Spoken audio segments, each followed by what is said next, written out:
de Deus.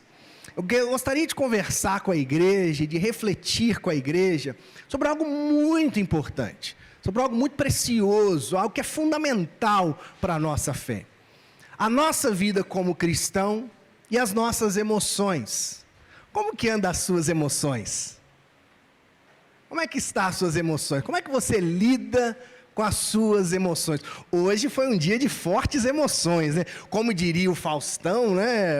É o Faustão ou o Galvão que fala, haja coração, né? É o Galvão que fala, né? Haja coração, né? O coração fica assim, né? Num dia como esse, é um pico de alegria, de felicidade, é uma emoção grande poder permitir e participar desse dia de festa na vida desses nossos irmãos. É ou não é? Não é um momento de uma emoção tão preciosa, uma alegria que enche o nosso coração.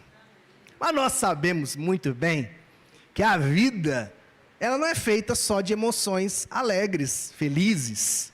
É ou não é verdade?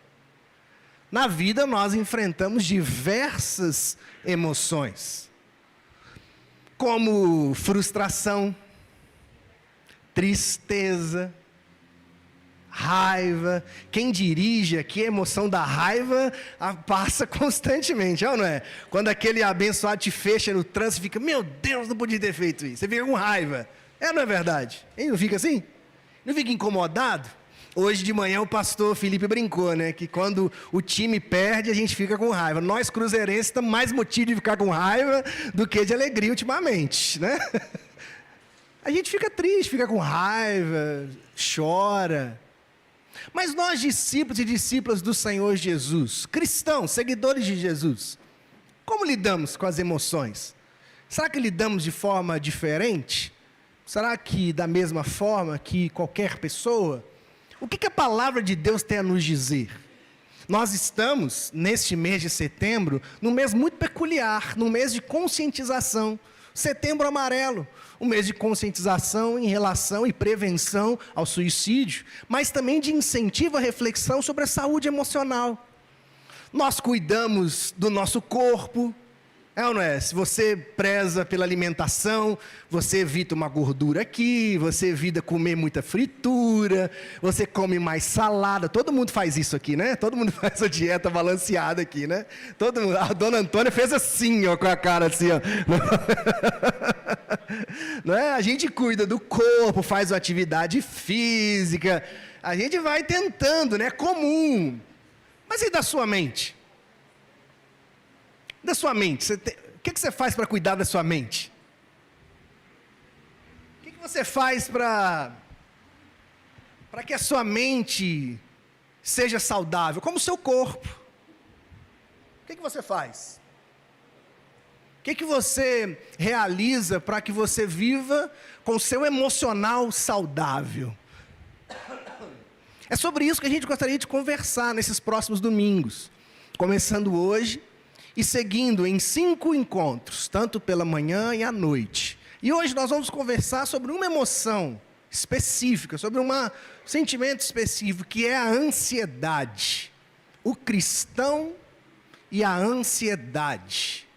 O que a Bíblia tem a nos falar, nos ensinar, o que e como nós podemos aprender a lidar com a ansiedade.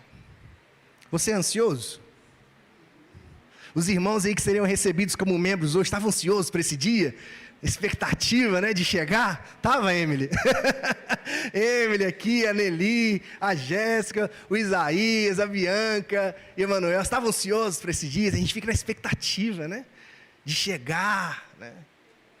Mas nós queremos conversar não somente sobre esse tipo de ansiedade, que é uma expectativa de que algo chegue, mas queremos ter uma conversa um pouco mais profunda, não somente bíblico-teológica, mas também com outro olhar. Por isso, temos aqui 2 cadeiras, né? Porque eu vou chamar outra pessoa para essa conversa.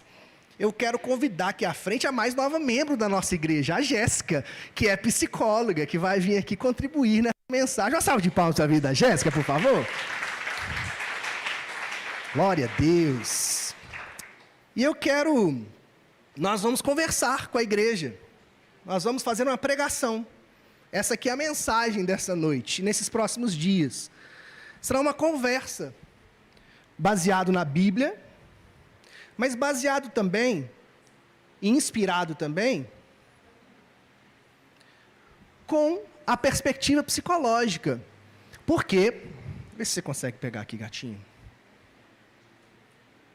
Isso, obrigado.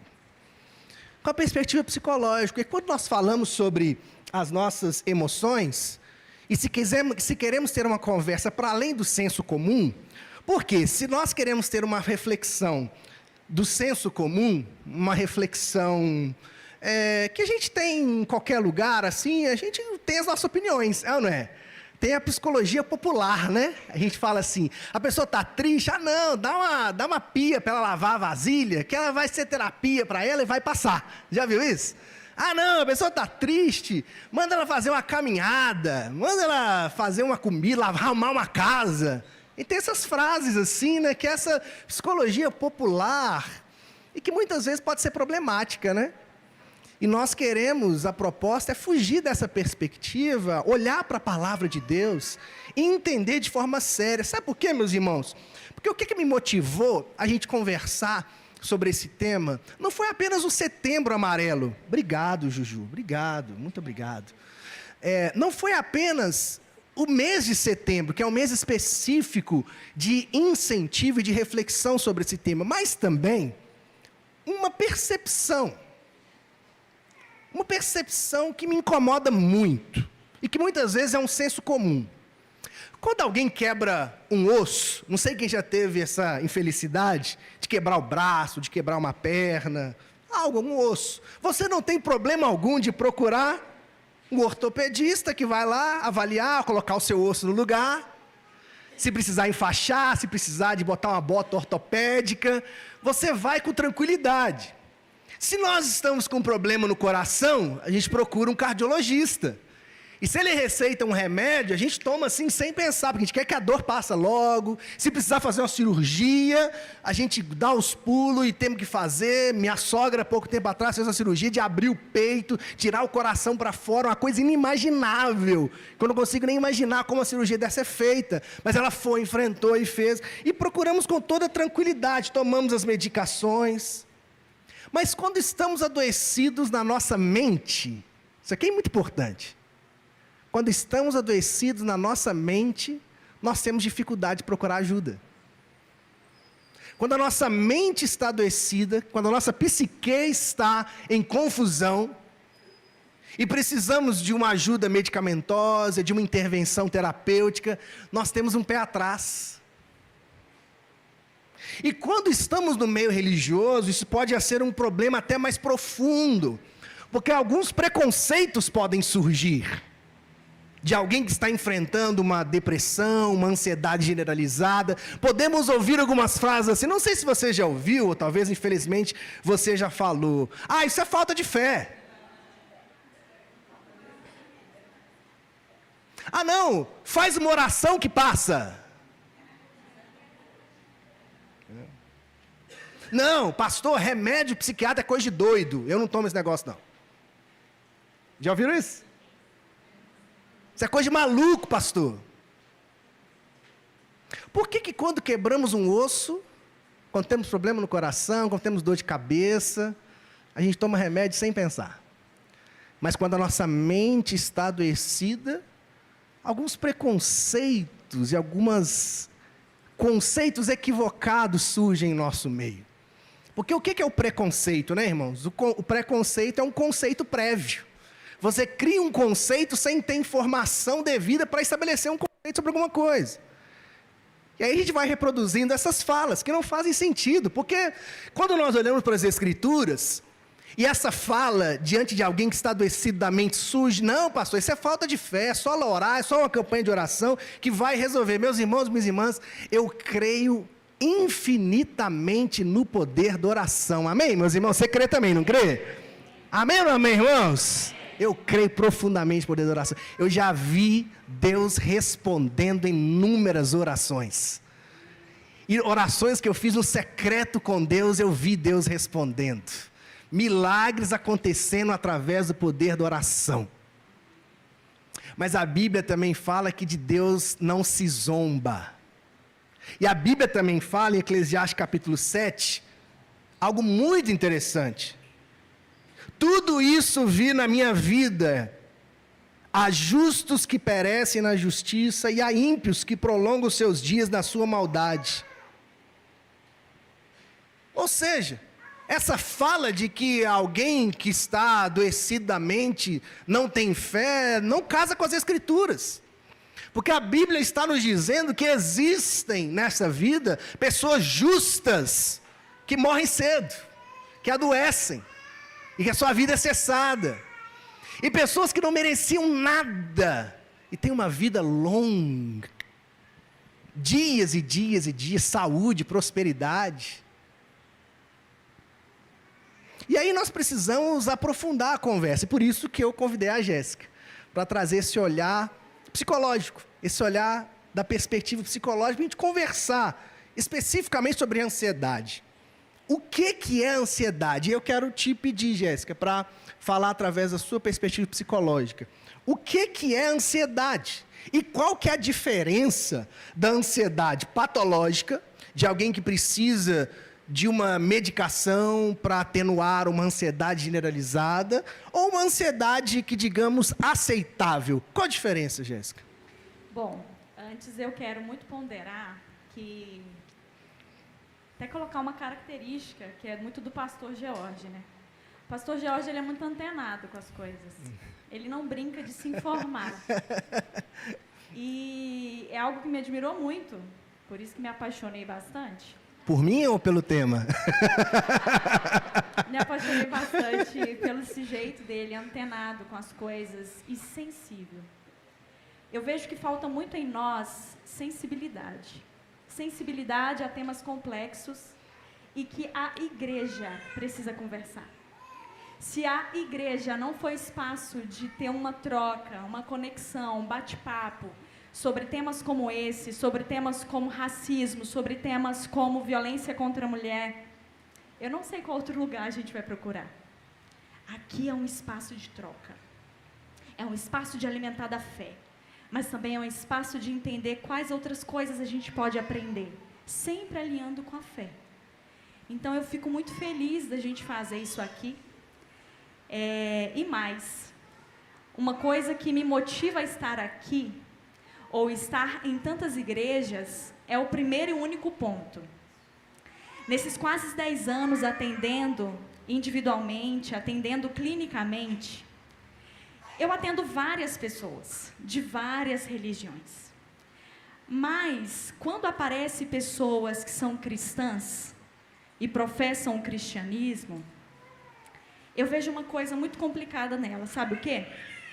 Parece que quando a gente se converte, a gente se torna não pessoa. É esquisito isso, né? Vou repetir, parece que quando a gente se converte, a gente se torna não pessoa, ou seja, eu deixo de ser humano, que eu não posso sentir, eu não posso viver as coisas da vida, é só a fé. Não. E a primeira coisa que eu fiz e faço sempre a oração a Deus, é pedir que Ele me dê graça para humanizar as pessoas. Todas as vezes que chegam pessoas cristãs nos meus atendimentos, e chegam com essa demanda de que, nossa, eu não posso, porque eu sou cristã, a minha fé está abalada, porque eu estou ansiosa, eu falo assim, ei, vem cá, que eu vou te ensinar o que é um ser humano. Eu vou te humanizar.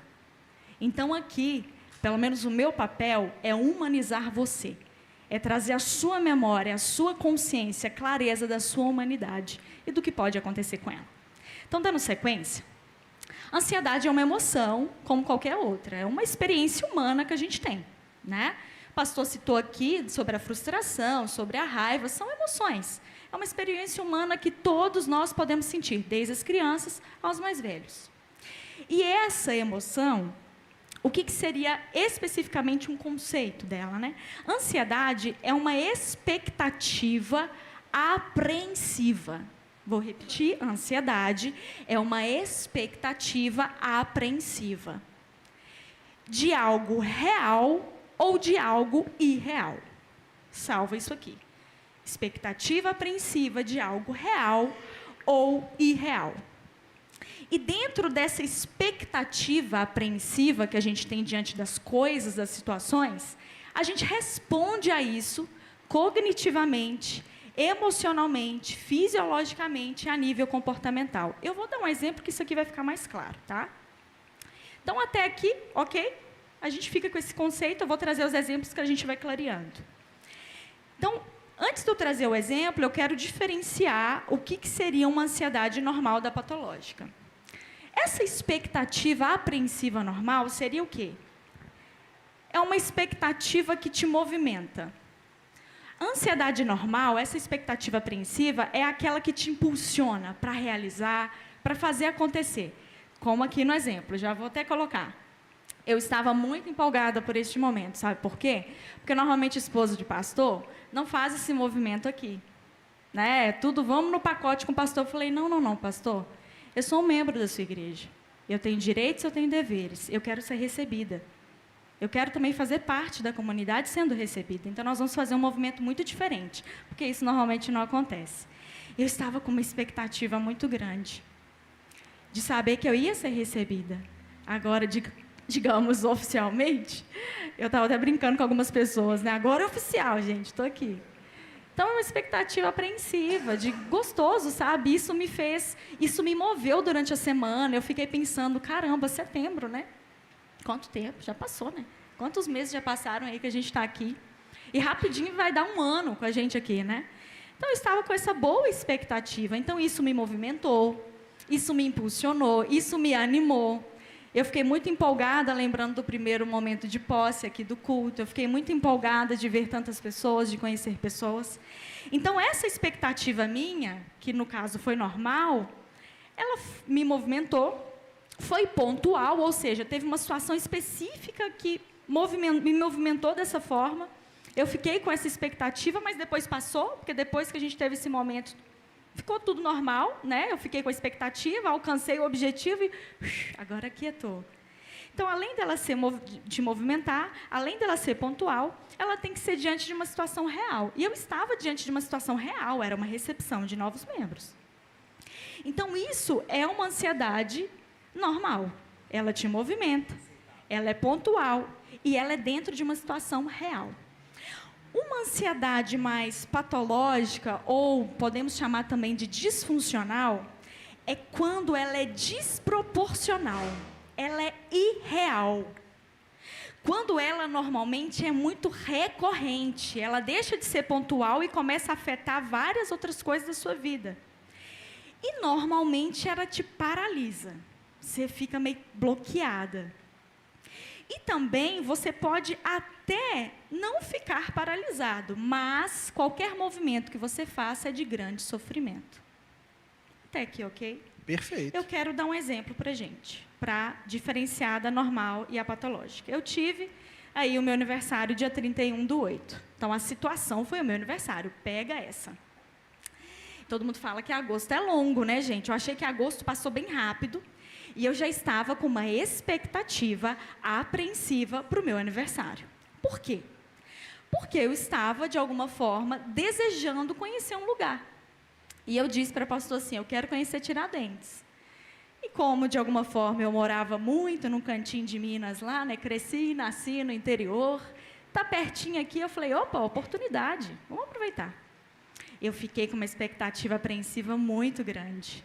Eu estava namorando a cidade, vi fotos, eu comecei a colocar no meu celular dicas de restaurantes que eu queria visitar, lugares que eu queria ver. Eu coloquei ruas que eu queria andar, bater perna. O que eu fiquei? Com uma ansiedade normal. Eu estava com uma expectativa apreensiva, de novo, que me movimentou. Me movimentou a buscar, me movimentou a sonhar. E aí eu tive vários pensamentos, vários. Eu falei, caramba, eu quero que chegue logo, estou ansiosa para conhecer aquele lugar, não sei como vai ser, mas eu vou mesmo assim. Então, eu fiquei pensando nisso, olha, a expectativa apreensiva gostosa. E aí, eu comecei a ter várias emoções, ansiedade, fiquei alegre, fiquei entusiasmada. Essa foi minha emoção. E qual que foi a minha reação fisiológica? O que no meu físico estava mostrando para mim? Meu coração palpitava tanto que um dia antes eu estou assim, meu Deus, eu tenho que conseguir dormir, porque eu tenho que acordar daqui a pouco, porque eu vou conhecer aquele lugar e eu vou, de alguma forma, sonhar no lugar que eu queria tanto frequentar e estar. E aí a minha reação fisiológica foi taquicardia, meu coração acelerava, porque era muita adrenalina, né? Era muito desejo de estar lá. Uma dor de barriga, um frio na barriga. E eu falei, caramba, está chegando. Expectativa apreensiva, gostosa. E aí, o meu comportamento foi, eu arrumei a mala com empolgação. Eu colocava as peças de roupas que eu queria colocar. Eu vi como é que estava o clima na cidade. Eu falei, isso aqui combina com isso, que resolve aquilo. Se estiver chovendo, já vou deixar um guarda-chuva no jeito aqui. Então, esse foi o meu comportamento. Percebe que dentro dessa expectativa apreensiva, eu me movimentei. Eu tive uma inquietação, mas foi uma inquietação gostosa de fazer acontecer. Então, esse é um tipo de ansiedade normal. E aí, quando eu cheguei em Tiradentes, realizei tudo isso e voltei para casa, a expectativa apreensiva aquietou, porque eu realizei tudo, eu conheci um tanto de coisa delícia e eu fiquei muito satisfeita. Então, parou, cessou. Agora... Uma pergunta, então, Jéssica. Como e quando que essa inquietação, essa ansiedade começa a ser um problema?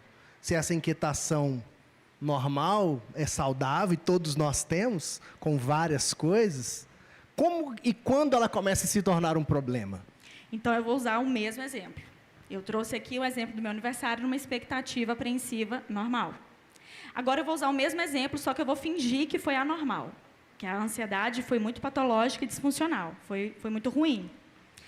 Então, a situação, meu aniversário. Qual pensamento eu poderia ter se eu tivesse uma expectativa apreensiva mais disfuncional, mais patológica? Eu poderia pensar, nossa, será que o lugar é bom? Ai, meu Deus, será que vai chover? Vai ter acidente na estrada, nós vamos morrer. Ai, eu estou tão empolgada, mas eu acho que a minha programação está horrível. Nossa, vai dar tudo errado que eu preparei. Opa! Dentro da ansiedade patológica, nós temos esse pensamento que ele é muito catastrófico. Olha só o pensamento que eu tive. No outro, meu pensamento foi, poxa, que legal, espero que chegue logo, quero conhecer o lugar. Nossa, não sei como vai ser, mas eu vou ir. Nesse, não. Nesse, meu pensamento é muito catastrófico. Olha, eu pensei até em acidente. Aonde que eu tinha prova que ia acontecer um acidente na estrada? Mas eu pensei.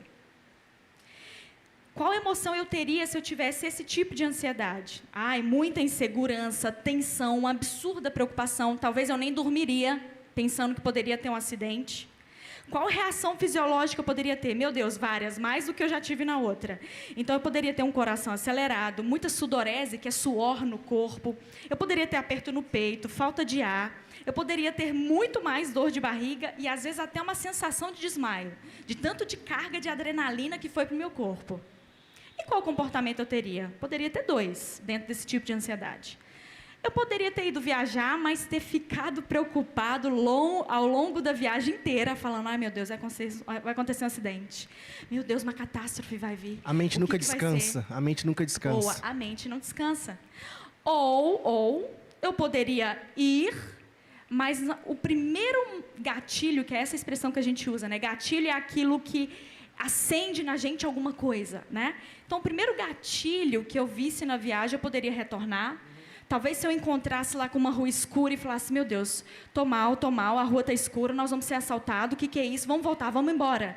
A gente parece que isso é esquisito, mas é assim que acontece, tá?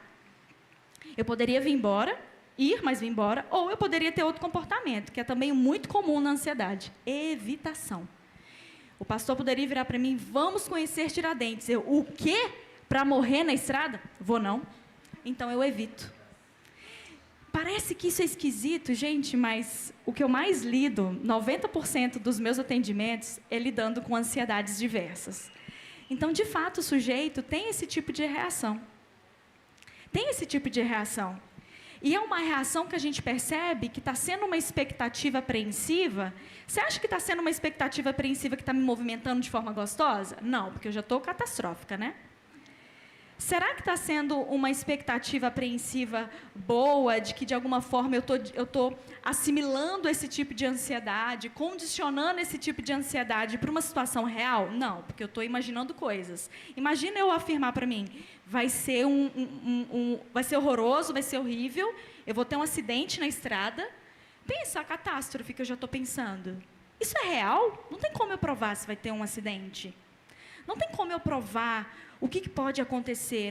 Não tem evidência, não tem algo que comprove que vai ter um acidente na estrada. Não tem.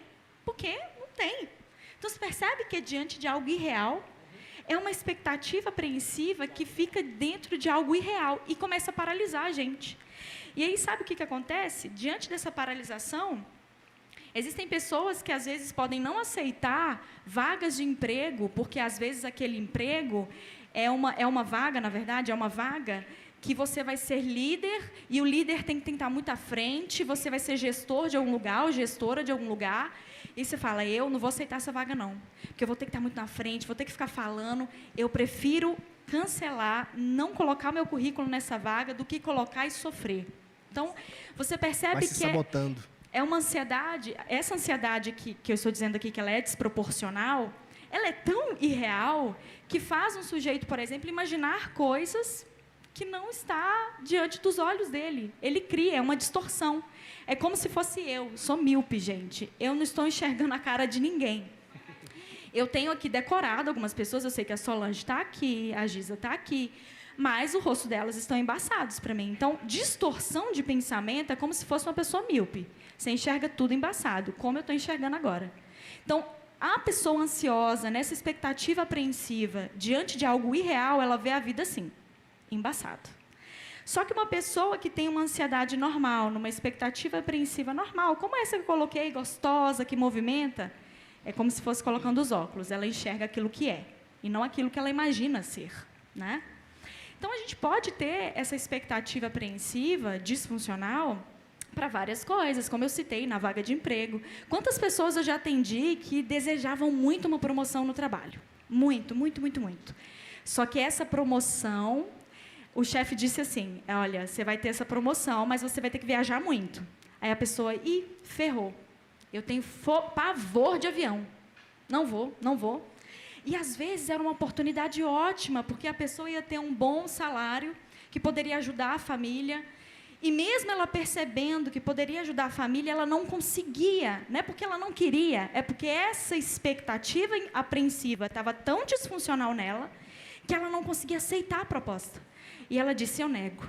Eu sei que eu estou negando sonhos, eu sei que eu estou abrindo mão de muita coisa importante. Ela poderia ter potencial para a vaga, mas... E sim, e muitas pessoas que eu atendo, por exemplo, principalmente que vêm nesse desejo de ter uma carreira mais elevada, enfim, elevar o nível aí de carreira, é dessa forma.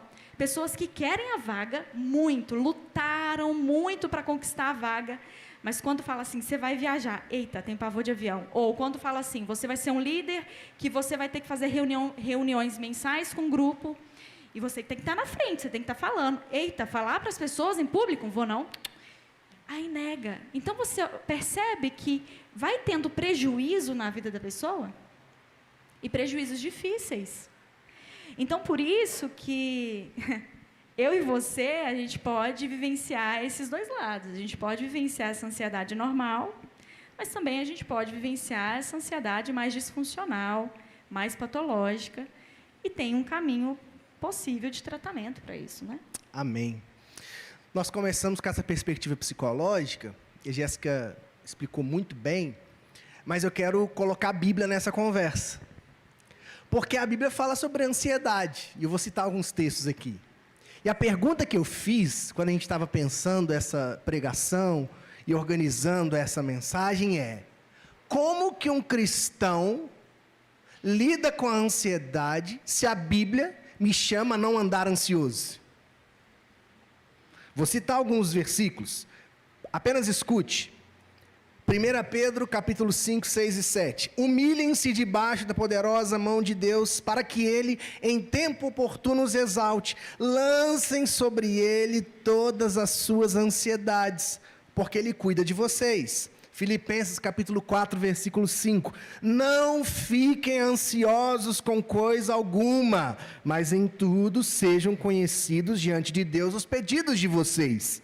pela oração e pela súplica com ações de graça. Mateus 6, versículo 25. Por isso digo a vocês, não se preocupem com a sua vida. Em outra tradução, não andeis ansiosos com a sua vida, quanto ao que irão comer, beber, nem com o corpo, quanto ao que irão vestir. Não é a vida mais do que o alimento, não é o corpo mais do que as roupas? Mateus capítulo 6, versículo 28. Por que se preocupam com o que vão vestir? Observem como crescem os lírios do campo, eles não trabalham nem fiam. Lucas 12, versículo 28. A seguir, Jesus dirigiu aos seus discípulos, dizendo: por isso digo a vocês, não se preocupem com a sua vida, ou não andeis ansiosos com a sua vida. Lucas 12, 26, portanto, se não podem fazer nada quanto às coisas mínimas, por que se preocupam com as outras? Ou seja, a Bíblia fala bastante, e inspira cada um de nós bastante, a não andar ansioso, não andar preocupado. Algumas versões vão traduzir por preocupação, mas a pergunta, e conversando com a Jéssica, ela me disse: nossa, eu já ouvi essa pergunta no consultório. Pessoas cristãs em crise. Eu tenho ansiedade, mas a Bíblia fala que eu não devo andar ansioso. Eu estou com um problema na minha fé, doutora. Eu estou com um problema dentro de mim. O problema é a minha fé, eu não estou entendendo a Bíblia direito. E aí eu, como pastor, o meu papel é explicar a Bíblia. O meu papel é apresentar e expor a Bíblia para a igreja. E aí nessa pergunta, um insight veio na minha cabeça. Será que a ideia que nós temos hoje de ansiedade é a mesma que os escritores do mundo bíblico tinham quando falaram sobre isso? Será que o conceito é o mesmo? Será que a ideia é a mesma? O que significa ansiedade em nossos dias? É o mesmo significado com que os escritores bíblicos, há mais de 2.000 anos atrás, tinham na mente? E se a gente fazer uma análise apurada, a gente já percebe que não é. Porque a psicologia como ciência, ela tem em torno de 140 e poucos anos no mundo. 149 anos. Que a psicologia como ciência, como organização de perceber a mente humana, nós temos um trabalho no mundo de 149 anos. Então essa ideia moderna, como a Jéssica explicou muito bem, a ideia patológica da ansiedade, essa ideia surgiu nesses últimos 100 e poucos anos. Então seria impossível nós aplicarmos a ideia de ansiedade que temos hoje ao texto bíblico. Isso tem nome. Colocar um conceito de uma época em outra época tem nome. Isso se chama anacronismo. Você sabia disso? Conhece essa palavra? Se não conhece, pelo menos uma coisa você pode falar que seu pastor já te ensinou. Anacronismo. O que é um anacronismo? É a junção de duas palavras. Ana, que é contra, e cronismo, que vem de cronos, tempo. É contra o tempo. Anacronismo é você pegar uma ideia de hoje e colocar na boca dos evangelistas bíblicos. A ideia de ansiedade, o conceito de ansiedade que tem hoje não cabe na Bíblia. E aí eu cavei mais, eu não fiquei satisfeito só com essa percepção do anacronismo, de aplicar um conceito psicológico na Bíblia. Eu fui para o texto bíblico em si. E sempre que essa palavra ansiedade aparece no texto bíblico, nessas expressões que eu apresentei em outras, aparece uma palavra grega, que diz assim, a palavra é merinima. Essa palavra, merimna, ela pode ser traduzida por preocupação e ansiedade, num sentido figurado. Mas sabe qual que é o sentido dessa palavra? Ela vem de um verbo merizu, que significa, preste bem atenção, estar dividido. Quando essa palavra preocupação, e que nós lemos na nossa Bíblia como ansiedade aparece, os escritores bíblicos estavam falando sobre uma pessoa que está dividida. Como uma pessoa que tem duas opções, ela não sabe qual caminho tomar. Uma pessoa que ela tem duas opções, ela precisa encontrar e tomar uma decisão. Não é à toa que sempre quando essa ideia aparece, surge um incentivo. Lance sobre Deus as suas preocupações. Coloque as suas preocupações em oração. Por quê? Porque Deus vai dar luz e vai nos fazer escolher o caminho melhor. Então, meus irmãos e minhas irmãs, eu afirmo com toda tranquilidade para vocês, o que nós entendemos hoje como ansiedade não é o que a Bíblia está falando de ansiedade. A Bíblia não está falando de ansiedade patológica. A Bíblia está falando sobre essas preocupações da vida, que todos nós temos, até das mais básicas. Que roupa eu vou vestir para ir para a igreja hoje? As mulheres têm um pouquinho mais dessa dúvida, né? Um pouquinho mais que nós homens, né? A Jéssica começa a arrumar lá com 40, 50 minutos antes, em 2 minutos eu estou pronto. Eu abro o guarda-roupa, pego a primeira que está na frente e coloco. A primeira que está passada, eu vou e põe no corpo e vou. A Jéssica brincou aqui de arrumar a mala, né? Ela tem esse perfil. Eu estava na faculdade na quarta-feira, né? E eu liguei para ela assim, falei, linda, já arrumou a mala? Começa a arrumar, porque nós vamos sair cedo, isso era às 8 horas, né? Eu cheguei em casa às 11 horas e ainda estava arrumando a mala. Normal, é da Jéssica. Ela fica, ela pensa, o que eu vou levar? O que eu vou colocar para o lindo? Qual roupa que eu vou colocar? Roupa para a gente combinar. Quando eu vou fazer uma viagem sozinho, é 5 minutos antes de sair que eu coloco as coisas na mala. Eu pego as roupas que tem e coloco e vou. E geralmente esqueço algumas coisas para trás, né? Geralmente esqueço algumas coisas para trás. Ou seja, essas divisões mais básicas na vida que nós enfrentamos, até das mais difíceis. Como, por exemplo, né? Alguns irmãos aqui hoje vieram de transferência de outra igreja. Essa é uma decisão difícil, é ou não é? Mudar de igreja. Essa é uma decisão difícil, que a gente precisa sempre colocar em oração, pedir Deus discernimento. E eu sempre oriento as pessoas que me procuram, falo assim, fale com Deus. Não venha para a igreja só porque você gostou de uma pessoa, você gostou do louvor, você gostou da pregação. Peça a Deus uma direção, para que você tenha tranquilidade.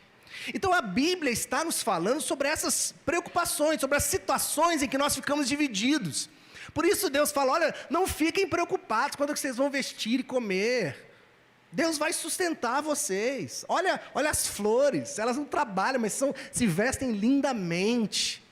Essas preocupações que nós temos da vida. A Bíblia não está falando sobre ansiedades patológicas. Pode falar, linda.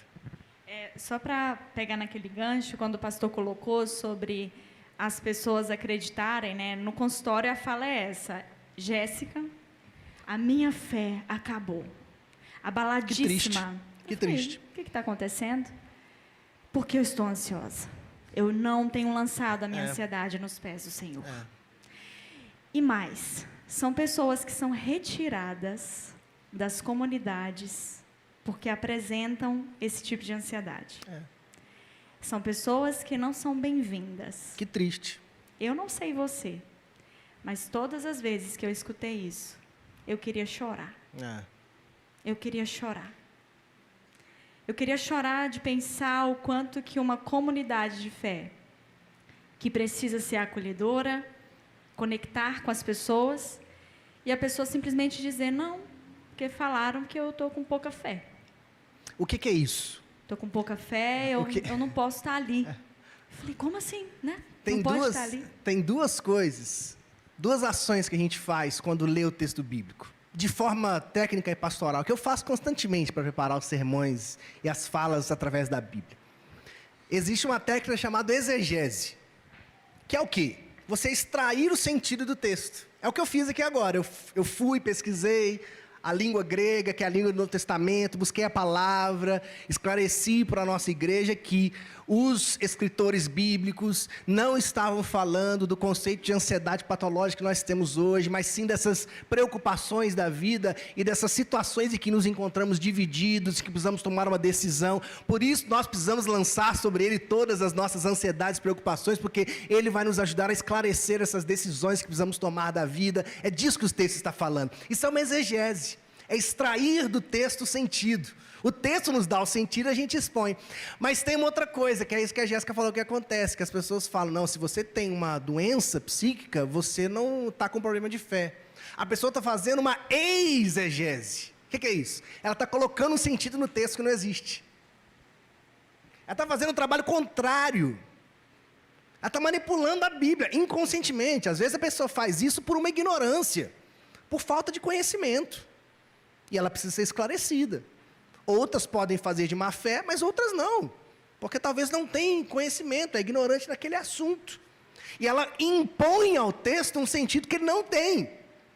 E isso, como pastor, eu preciso ter essa preocupação e inspirar a igreja a ter essa preocupação também, porque a palavra tem um significado, um sentido, e nós não podemos impor a ele um sentido.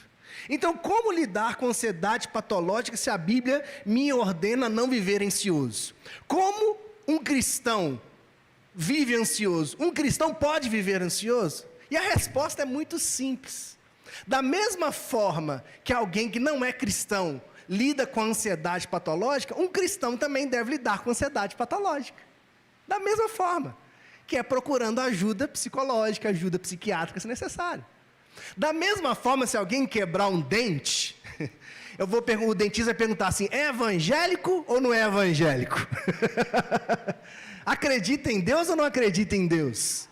Você pergunta se o médico cardiologista acredita em Deus ou não? É um critério para você?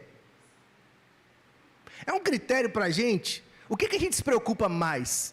Quando a gente eu fiz questão de acompanhar nas consultas do médico cardiologista da minha sogra para perguntar, eu gosto muito de perguntar, de saber, né, e tudo mais. E em nenhum momento eu perguntei sobre a fé do médico. Porque não era uma preocupação, eu queria saber as informações em relação à cirurgia, a qualidade, tirar dúvidas, e nisso, a competência técnica do médico, e nisso ele era o melhor de Belo Horizonte. Fantástico, nos acolheu de forma humana, generosa, até, mesmo não sendo, nem sei se era cristão ou não importava, ele nos inspirou a se apegar à nossa fé. Ele falou, olha, se apegue à sua fé se você tem, ore a seu Deus, tenha pensamento positivo, porque a própria saúde, isso eu falo a partir de conhecimento técnico e da academia. A própria academia hoje pesquisa sobre a relação da saúde e da espiritualidade, de como que a espiritualidade pode contribuir com a nossa saúde, de forma geral. Então, como pastor, se você perguntasse, pastor, como que um cristão deve lidar com a ansiedade? Da mesma forma que alguém não é cristão. Se existe alguém que hoje, se algum de nós já enfrentou, está enfrentando, está se sentindo, está vivendo uma ansiedade que está afetando a sua vida de forma drástica, como a Jéssica explicou e deu exemplos, o seu caminho, meu irmão, minha irmã, é o mesmo caminho de qualquer outra pessoa. Procurar uma ajuda psicológica, procurar uma ajuda psiquiátrica.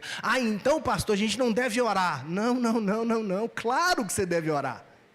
Claro que eu vou orar por você. Claro que nós vamos interceder sobre a sua vida. Claro que, se necessário, nós vamos ungir a sua vida. Claro que nós vamos fazer uma campanha de oração pela sua vida. Mas isso não inibe você de procurar uma ajuda específica. Porque de Deus não se zomba. Com Deus a gente não brinca. E uma coisa bem interessante, que a gente está aqui da pessoa procurar ajuda, né? Mas também tem familiares que precisam de ajuda. Quando eu atendo alguém, dependendo da gravidade, da demanda, eu às vezes chamo a família. Falo, olha, eu quero conversar com sua mãe, com seu pai, com seu marido, seu namorado, seja lá quem for. Eu quero ter um bate-papo com ele. A gente também instrui a família. Então, as famílias também precisam ser cuidadas. Não só aquele que está passando por uma situação difícil, mas a família também precisa ser cuidada. Quantos diagnósticos são difíceis, gente?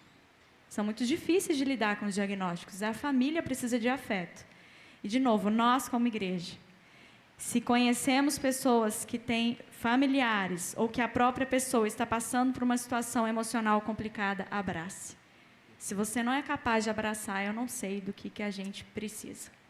Uma outra pergunta. Alguém que lida com uma ansiedade dessa, patológica, é menos espiritual que as demais pessoas?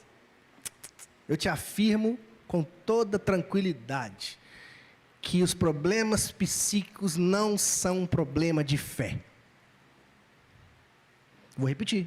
Os nossos problemas psíquicos não são um problema de fé.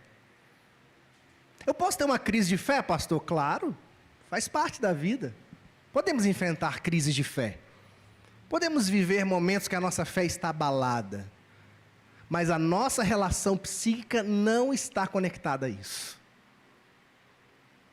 Nós temos na Bíblia profeta que pede a morte, que está angustiado pela perseguição que ele está tendo.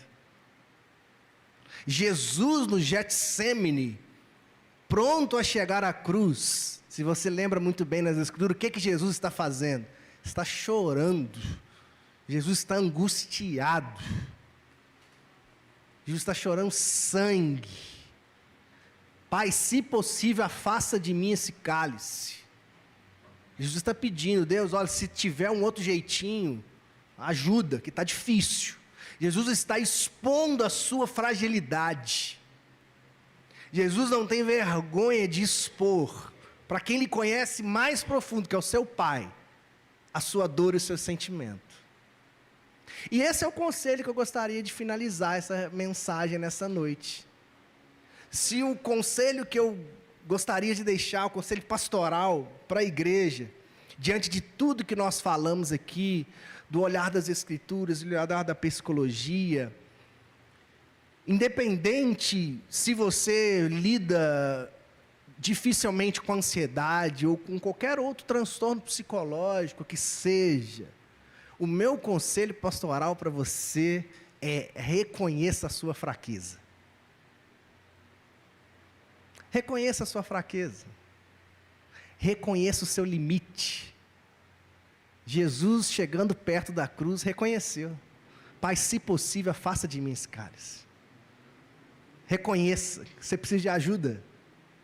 A primeira postura fundamental é reconhecer. Eu posso olhar para cada um de vocês, a caminhada, os anos que a gente caminhar junto vai nos fazer criar intimidade, e a gente pode perceber um no outro: poxa, você não está bem, você está precisando de ajuda. Outros podem falar, mas quem precisa reconhecer é você. Reconheça a sua fraqueza. Sabe por que eu falo isso? Eu não tiro isso da minha cabeça, porque isso falo e aconselho a partir das Escrituras. Porque olha o que a Bíblia nos ensina.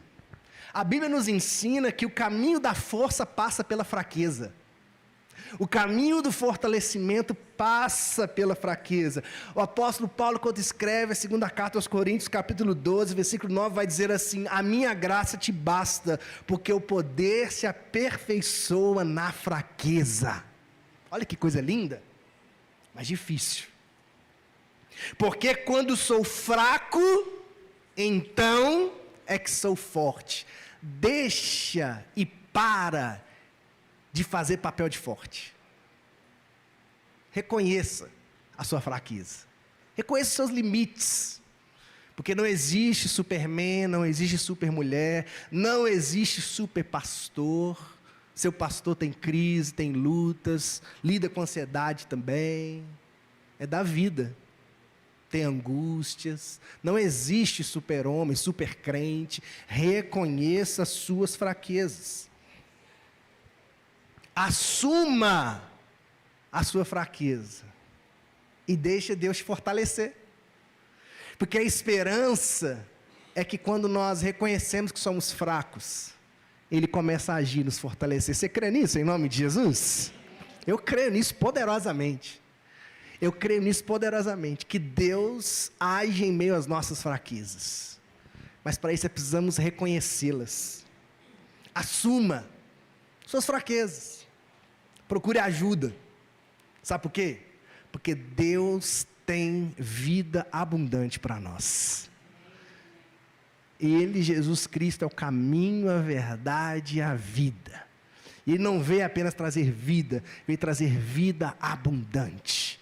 E talvez nós não estamos experimentando a vida abundante de Deus para nós, porque não estamos tendo a capacidade de assumir as nossas fraquezas, de pedir ajuda, de pedir socorro e de tratar as nossas dores. Que Deus nos dê a força de assumir as nossas fraquezas, para que Ele possa nos fortalecer e possa te fortalecer dia após dia. Chegar a essa mesa, nessa noite, que nós vamos fazer isso agora, é assumir a nossa fraqueza. Comer o pão e beber do cálice não é sinal de mérito, é pelo contrário, é sinal de fraqueza, porque nós dependemos de Deus. É sinal de que nós só chegamos a essa mesa pelo que Jesus Cristo fez por nós, não pelo que eu fiz. Chegar a essa mesa é sinal de graça. Nenhum de nós nesse prédio, nesse recinto, merece essa mesa. Mas porque nós reconhecemos a nossa fraqueza, que somos dependentes de Deus, a graça dele nos alcança.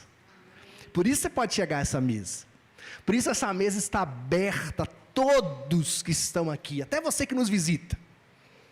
Até talvez você que nos visita, que não compartilha da nossa fé, essa mesa está aberta para você. Porque a mesa não é dos evangélicos, dos metodistas, a mesa é de Jesus Cristo. E na mesa de Jesus Cristo cabe todo mundo. Fique de pé no seu lugar. Quero convidar você a refletir. Convido o Ministério de Louvor para já vir à frente. Quero que você reflita sobre o que nós falamos hoje, mas que você ore a Deus, prepare o seu coração para receber desse alimento precioso da parte de Deus, desse alimento espiritual. Essa mesa, como diz, é sinal de graça, de misericórdia, do favor de Deus para nós. E é Ele que te convida. É Jesus que te convida a receber desse alimento espiritual. O pão e o cálice simboliza o corpo e o sangue dele derramado na cruz, a obra maravilhosa que ele fez para a humanidade. E ao chegarmos nessa mesa nessa noite, nós estamos reconhecendo: Senhor, eu preciso de Ti, eu dependo de Ti, eu reconheço a minha fraqueza. Baixe a sua cabeça, fale com Deus, enquanto o Ministério de Louvor ministra uma canção sobre a sua vida. Nós vamos orar, nós vamos consagrar o nosso coração e receber da parte de Deus aquilo que Ele tem para nos dar nessa noite. Vamos louvar, em nome de Jesus.